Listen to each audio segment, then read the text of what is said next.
بسم الله الرحمن الرحیم.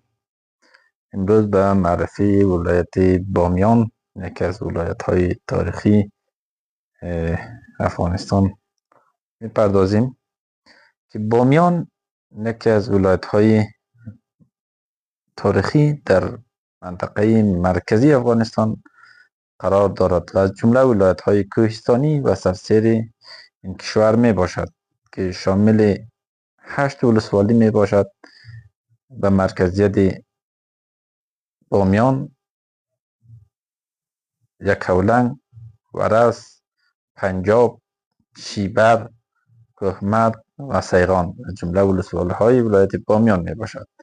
ولایت بامیان هم مرز با ولایت پروان، میدان وردک، بغلان، سمنگان، غور، دایکندی و سرپل قرار دارد.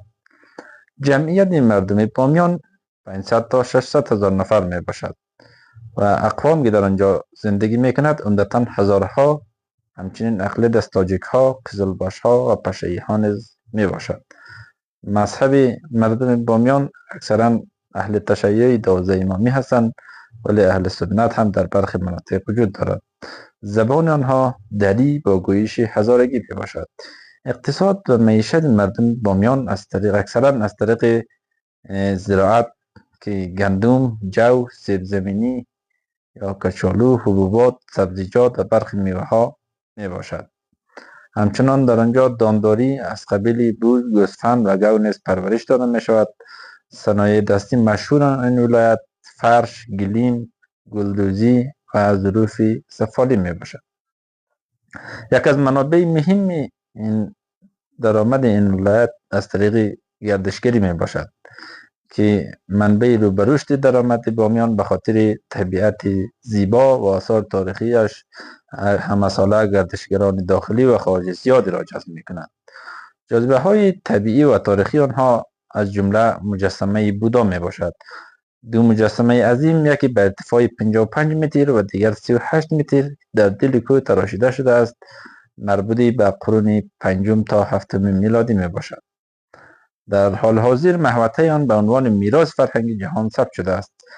بند امیر از جمله جاذبه های زیبای طبیعی توریستی این ولایت می باشد که به عنوان نخستین پارک ملی در افغانستان ثبت شده است. شامل 6 دریاچه طبیعی با آب بسیار زلال و لاجوردی می باشد که اکثرا محل محبوب برای گردشگران به ویژه در تابستان ها به محسوب می شود. غارهای تاریخی و نقاشی های دیواری در ولایت بامیان که در اطراف مجسمه های بودا بسیار زیباست وجود دارد. برخی نقاشی های قدیمی آنها هنرهای بودایی شناخته شده است. دشت های شکاری، دره های زیبا شامل دره فولادی و کوه های بابا همچنان برای گردشگران بسیار زیبا می باشد.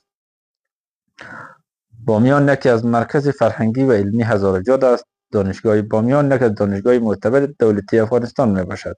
مردم علاقمند به تحصیل و فرهنگند و درصد باسوادهای آنها نسبتاً بالاست. در مقایسه با بسیاری از ولایات افغانستان، بامیان تا سالهای اخیر یکی از امن‌ترین ولایات محسوب می شد. مردم به صلح، کار و تحصیل علاقه دارند.